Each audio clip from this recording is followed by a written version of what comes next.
All right, everyone, I am going to get the recording started and hop on video. I want to be mindful of your time.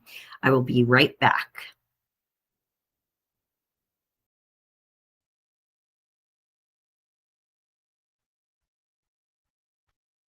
Hi, everyone. Thank you for being here today, especially after a nice long holiday weekend. I hope you had a great Memorial Day, and we greatly appreciate your time, especially with what is your first day back to the office for this week at least. For this incredibly important topic, we're going to be talking today about managing mental health in the workplace, which is a very hot topic. May is Mental Health Awareness Month. And we are finding that, I think in a good way, more and more people are attending to, considering, and trying to work on their mental health in the workplace more than ever before. It's more of a hot topic, which I personally think is a good thing because there's more resources out there and people are actually paying attention to this versus just stuffing things down or trying to push through things. And we know also that with layoffs and everything going on with the economy and government and just uncertainty out there, that this mental health issue at work and otherwise can be such a big one. So we're going to talk today about different ways that you can practice self-care in reasonable, realistic ways to help you manage your mental health. And our goal would be that it gives you ideas for your professional life, but your personal life as well too. So for those of you who don't know me, I'm Hallie Crawford. I'm a certified career coach. I have been coaching and training since 2002. My running joke for a while was most of my gray hair was underneath, but now it's coming out on top as well. I turned 52 this year. And I've been a very proud partner of Georgia State for many years now. Don't live too far from the campus, actually, just a little bit further north of Midtown. And I have an undergraduate degree from Vanderbilt University and a master's degree from the University of Illinois. As a reminder for today, we are going to be sharing the recording with you automatically. And we also will be sharing the slides with you as well. So please keep an eye on your email after this so you can grab both of those items.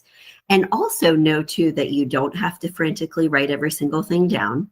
And we would encourage you to pick one action step that makes the most sense for you based on what we're talking about today. Because this situation or issue that we're discussing, this isn't just one and done, like a project that you complete and then everything's perfect, right? This is an ongoing thing that we want to be working on. So pick one thing that makes the most sense for you. And then as we progress through our action steps today and suggestions, you can pick up on and add something else to your list based on how that first action step goes. I find that this is definitely a process, if you will, of like a little bit of trial and error. Let me try one thing, see how that goes. That helps, but I need to adjust it a little bit in this way. And then you can add something else to what you do. So let's take a look at our agenda first. And we want you to focus on these 5 things in order of the way that they're presented, okay? And if you do have questions after the webinar, the way that we handle these is we like to focus on the content. Since we've got 30 minutes, we want to be focused on that. But if you do have questions that you'd like to ask me afterwards, please feel free to email me. You can respond to any of the emails that we have sent you already, and I will get it as well as my admin. So we're going to talk today about external definitions and why those can be tricky and not helpful. We'll talk about our ideal career model and how this can help you evaluate your current work situation, what's working and what may not be working or is out of balance. We'll talk about values and how honoring those can help you feel like you're in greater balance, even if you're still busy at work and working your normal schedule. We'll talk about setting meaningful goals for yourself as it relates to balance, because you'll be more likely to work towards those, and also setting boundaries. Do me a favor, and if you would, it sounds like for today everyone can hear me okay as well as see my slides. Locate the chat box. It's right here if you take a look at that on your on the screen here, because I am going to be putting some resources in there, and I'd love for you to also be able to see those things too as we progress today. So reminder for those who have just joined us, we will be recording today and you will receive a copy of the slides. So let's talk first about why this is such an important topic. We all know how stress influences our lives and how difficult it can be. And if we look at this next slide, longer working hours create more anxiety and depression. And a lot of our clients, unfortunately, I will tell you, when they first come to us, a lot of them have had at least one toxic manager or work environment in their career. So unfortunately, this can be more normal than we would like. So one of the first kind of things or polls that we want you to think about, to ask yourself as an action step, is to say, okay, what gets in my way? What's my biggest obstacle to managing my work-life balance? Is it that I have trouble regulating my emotions? I don't know how to set boundaries. Is it I'm not sure how to communicate my boundaries effectively? Or is it I don't read certain situations well? There's lots of different things that can prevent us from maintaining and achieving work-life balance and dealing with our mental health effectively. And we always suggest that you start with, what's my greatest obstacle? What gets in my way the most? Because that's what's going to tell you where you need to focus the majority of your time and what you need to tackle up front. Okay. So let's do and talk about our first step. So what we like for our clients to think about when they're managing their mental health or wanting to be better about this is we want them to start with thinking about any external definitions, beliefs, or rules that don't work for them, that they are like living their work life by, for example, that just are not positive and productive for them. Okay. And what happens to us, and it's understandable that this happens, it happens to me, it happens to everyone else, is that we get caught up in our daily lives. And we tend to end up, without maybe meaning to, define ourselves externally based on the profession that we're in, the role that we have, maybe past issues that we've encountered that influences our future, how much money we make, all this other stuff that can happen. And in some cases, we may have inherited values, norms, or priorities or rules that are not good for us. And we need to understand where we've got limiting beliefs about what work is supposed to look like. And therefore, how that belief, rule, or whatever it is, may be preventing you from managing your mental health effectively. Okay. And one of the things that can be really negative that ends up being like something that feeds this idea of external definitions is if we compare ourselves to others, that can be a dangerous thing, especially if someone else or some of our friends are more successful or whatever it is. That does not help us. We need to focus on our own journey. So one of the first steps, in addition to identifying what your greatest obstacles to better mental health here, are to identify and do a quick evaluation of what are some of these external definitions, rules, or limiting beliefs that I might have that are preventing me from working towards balance and greater mental health. Do we need to adjust our schedule and our actions a little bit? And what we want to do at the end of the day, when we think about these external definitions, we want, as much as possible, our sense of ourselves and balance and mental health to come from the inside out versus the outside in. And what we mean here is that the external things that are going on in the world are not influencing our sense of self or our sense of mental health as much as possible. I know that this is not perfection and that it can be a hard task. But what you want to work on as much as you can is to not compare yourself to other people, to not focus on what's going on in the news, et cetera, but to go inside internally and be confident about your strengths, your ability, and get that sense of peace and sense of yourself from the inside out as much as we can. And I will say, like I just said a second ago, that I know this may feel like a hard task. What I do want you to know on the right-hand bottom of this next slide here is that we find that when our clients take small action steps to improve their balance and mental health at work, it has a huge impact. We're not asking you or saying that you have to turn your life upside down in any way. Taking more frequent breaks, making a commitment to walk around the block of your office building or go outside for a few minutes every single day, those types of things, even if it's a short period of time, can have a huge impact on our mental health. So as much as we can, we want to write down and identify, okay, what are these external definitions? Where might I be defining myself incorrectly or in a way that's not helpful for me? Thinking about your values, norms, or priorities, things that you may have inherited from society or somewhere else that are not true to who you are. And instead of living by those, have your internal and external world as much as possible, like flow together and have your sense of mental health and well-being come from the inside out versus what's happening in the world, what's happening at work, what your boss is saying to you, or whatever else it is. This is the first step.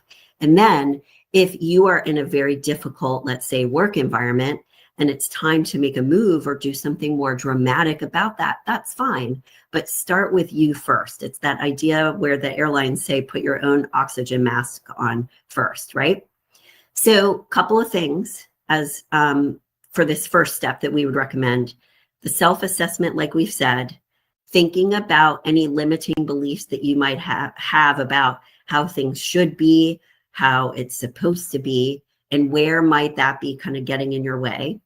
And one really helpful task could be to journal for the next 5 days at work. Where are you spending your time at work? And what's going on there? Like, are you spending your time in ways that are helpful, productive, or not productive? Because all of these types of things can help us manage our mental health in a better way.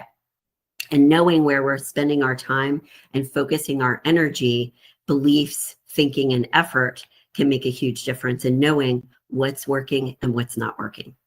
Let's look at step number 2, and this is to identify or leverage, I should say, our ideal career model to understand where or what elements of your current work life may be impeding or impacting your mental health the most negatively. Are you not fulfilled at work? Are you not performing tasks, for example, looking at this interest piece, that are rewarding to you?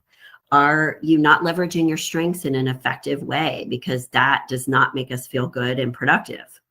Are you leveraging your past experience and education in the way that you want? And does your job fit for you with or as it relates to your personality type, if you look up here? And then also, what kind of work environment are you in? And is it supporting you or not supporting you? And is some of the issue with your mental health and struggles there related to your compensation? So we encourage you to evaluate what's going on at your current job using this model to see where the gaps in the holes might be.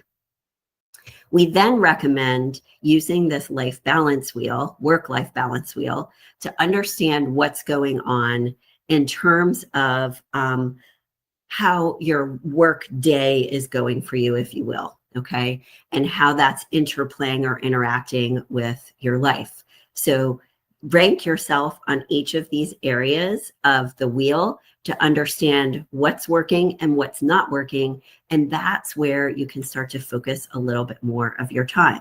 So the way that you use this wheel is you rank yourself in each of the areas.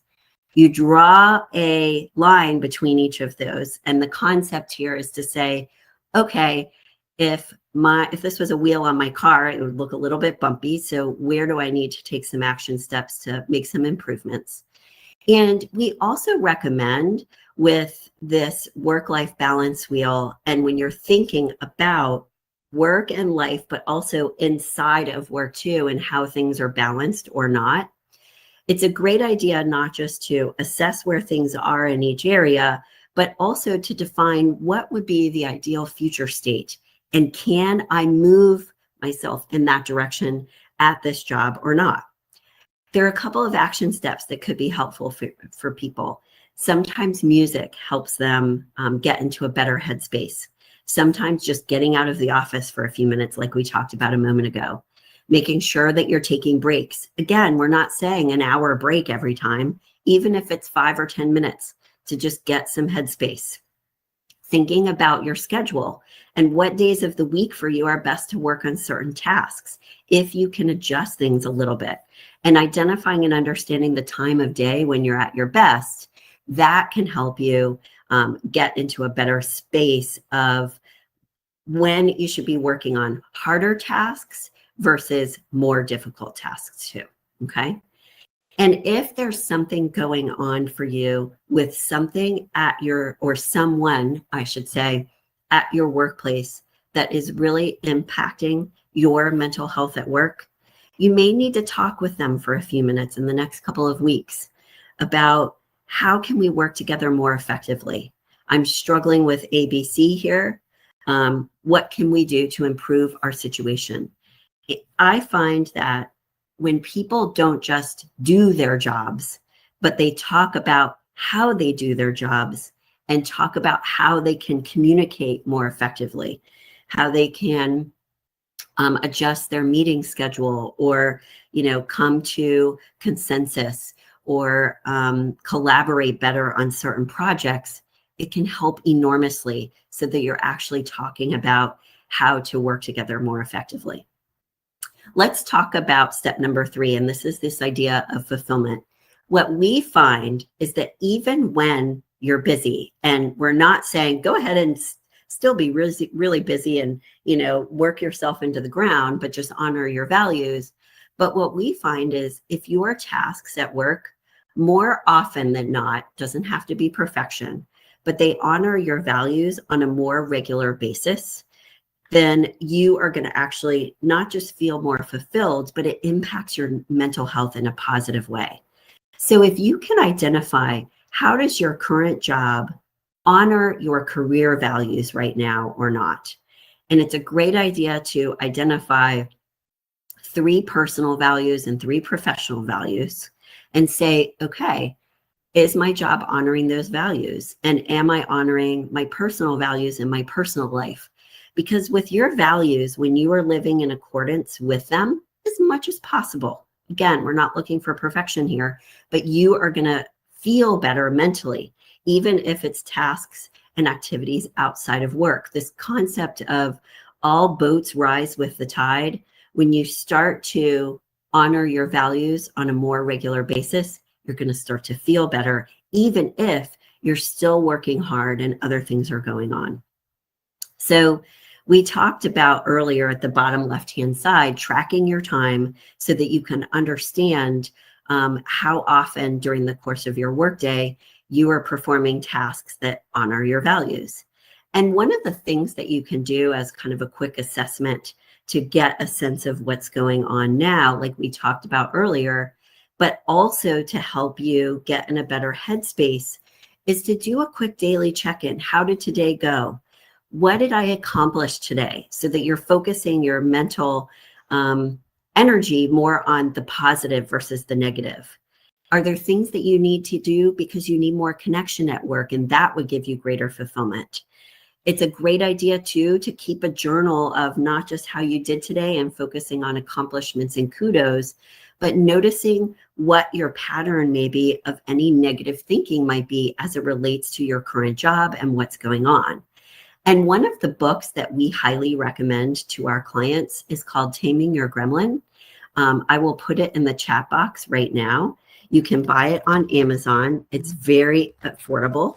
And the author is Rick Carson. And my spelling, or not my spelling, but my caps are not going to be exactly right there. We love this book. It's a short, easy read. and it can help you with any negative thinking that is bringing you down. Now, this doesn't take the place of taking action and doing things in order to feel better. But when we're piling things on with negative thinking, it's not going to help. So what are some of the additional action steps that we can work on to improve our mental health at work? Healthier eating, any kind of exercise, whether it's a little bit during work, like we said, or after work. Writing down some affirmations that you keep at your desk that help you stay more positive and focused. Setting timers so that you remind yourself to take a break. Do you need to adjust your workspace a little bit so that it's a little bit more inspiring? Bring in a plant, bring in some pictures. And finally, last but absolutely not least, do you need to get some assistance with your mental health at work? BetterHelp is one of the great websites out there now for remote therapy, and there's a proliferation of those types of resources out there. Absolutely look into those if you feel like you need it. So that you know, we always give a discount on our coaching services for Georgia State alum. I offer a free consult so that you can learn about coaching and find out if it's the right fit for you to help you with what's going on for you currently. You can use the QR code, and I also put a link to schedule a consult with me in the chat box. If you do set this up, please remind me that you came from Georgia State so we can give you that coupon code. Now let's hop back for just a minute to our ideal career model and this idea of setting meaningful goals. So remember earlier, we talked about using the model to identify those gaps or areas that are not working as well for you as they could be. The next thing we can use the model for is to say, what do I want things to be like instead? What would be my vision here or my ideal if my career was in a perfect place? And to ask yourself, like set a goal for each area and say, can I move the needle in any of these areas where I currently am? Remember, we said earlier, small changes, big results. We love it if you can create a quick vision statement for each of these components of the model and identify one action step that you can take on in the next couple of months to move the needle in a better direction. And if you are finding by using our model that you've taken some action, after, let's say, a month or 2 months, and it's not cutting it, it's still not working for you, do you want to say to yourself, let me try 1 or 2 more things? Do I need to speak with HR? Do I need to speak with my boss? Do I need to get outside help? And as part of this, do you need to say, I might need to make a move in the long run. This job might not be a fit for me. So the model can help you. Just use it as a checklist to say what's working, what's not working, what changes can I try to make, and give yourself a timeline, see how it goes, but a deadline also for I might need to look for something that's a little bit different. And the reason why we talk here about meaningful career goals, we want them to be realistic, yes, but we really encourage people to attach their mental health and life balance goals to their values as much as possible. Because when you do that, you're going to not only be that much more motivated to work on them, when you actually achieve those goals or take those action steps, it's going to boost your energy and your mental health. And also, they're going to be like, so to speak, the right goals for you to be working on, in addition to the ones, obviously, that you need to have in order to perform your job. So when you attach your goals to your values in our ideal career model, you know that you're headed down the right track, and you're also working on things that can boost and will boost your mental health. And in the long run, we always like for our clients to add balance and mental health goals to their strategic career plan. This is your own personal strategic career plan. It's not something that you have to share with your boss per se. But we want you to have these types of goals as well, whether it's setting boundaries, which we're going to talk about next before we go, or anything else, because we don't want people to just be focused on, and I know you need to, but what's the salary I need to make? I got to get this job done, all this other good stuff. We want to make sure that you're taking care of yourself along the way so that you can actually show up for work as your best self, etc. And remember, at the bottom here, we want to suggest to you to test different strategies from what we're talking about today. You might need to make some adjustments based on what works and what doesn't work for you. But remember, we said earlier, even baby steps can have a really big impact, okay? So remember, we're not telling you to turn your life upside down. Boundaries are going to be a really important thing for our mental health at work. So we want you to also think about and consider action steps related to personal limits that you need to set for yourself. When you're going to check and respond to emails. It's not going to be after 7 o'clock at night or whatever. How to handle vacation time off. Do you need an app like the app Calm that can help you for meditation? Can you use some of your PTO time that you have stocked up for a mental health day or a half day? So understanding what limits you can and start to try to set for yourself, even when they're small ones, can make a big difference. We talked already about the bottom left-hand side of this slide. Identify when you're at your best so that you can try to plan your time accordingly as much as possible during the day of the week or the time of the day that you're at your best. There's some other really good tips here, and I won't read all of them to you because remember, we'll give you the slides. But we like for our clients to come up with boundary setting, like lines or taglines that they can say to someone, hey, I'm so sorry I can't talk right now. Do you mind if we table this, or can we talk later in the day? We talk with our clients about, is there a possibility for them to close their office door? Do they need to ask for adjustments to some deadlines? Is that feasible? So there's lots of other things that we would suggest here too, as it relates to boundaries.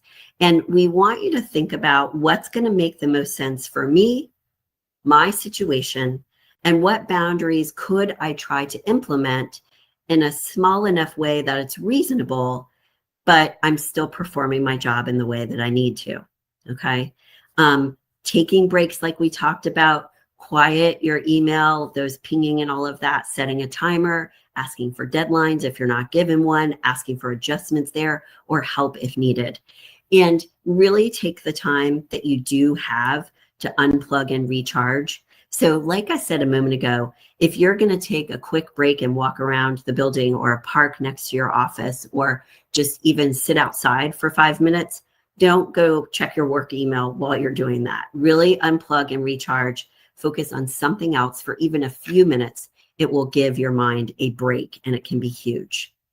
And we've already talked about this last tip, which is getting support. Talkspace and BetterHelp are the two that we typically recommend for our clients who feel like they really could use some professional support with their mental health. We actually, as coaches, because we take a life coaching approach to our career coaching, we help our clients with all of these issues. We are not therapists, so there is a line there, just to be clear, but we talk with them about negative thinking, boundaries they can set, how to work on their mental health overall, dealing with toxic or difficult coworkers. So as I said earlier, we'd be happy to talk with you about how we can help.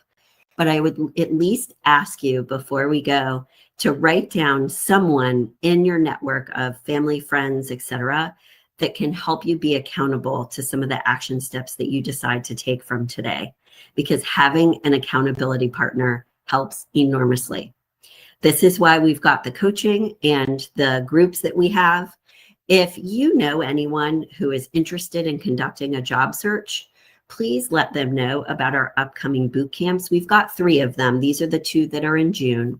I will put a link here, but these are incredibly helpful. We've done these for years, but this year they have been increasingly popular, understandably, given what is going on in the workforce and layoffs, et cetera. We talk about how to use AI, how to get past the scanning systems, all that other good stuff. So the link's in the chat box as well. Feel free to share that with anyone that you know that it might be helpful for them. And before we go today, even if you're running to your next meeting, I would love it if you would write down one action step that you will take in the next week. There are some suggestions there. Be happy to talk with you in a consult about our services. The bootcamp QR code is there. And we also have another program coming up through GSU. And let me just take a look at that because I want to let you know what our next program is. So our next webinar is how new managers can make their mark. This, just FYI, is going to be Tuesday, July 29th. So mark your calendars for that. It will be at the same time at 12. And if you are on our newsletter list, you will already get a notification about this. Thank you so much for your time today, everyone. I hope this was helpful for you as a starting point. Check your email for the recording and the slides, and have a great rest of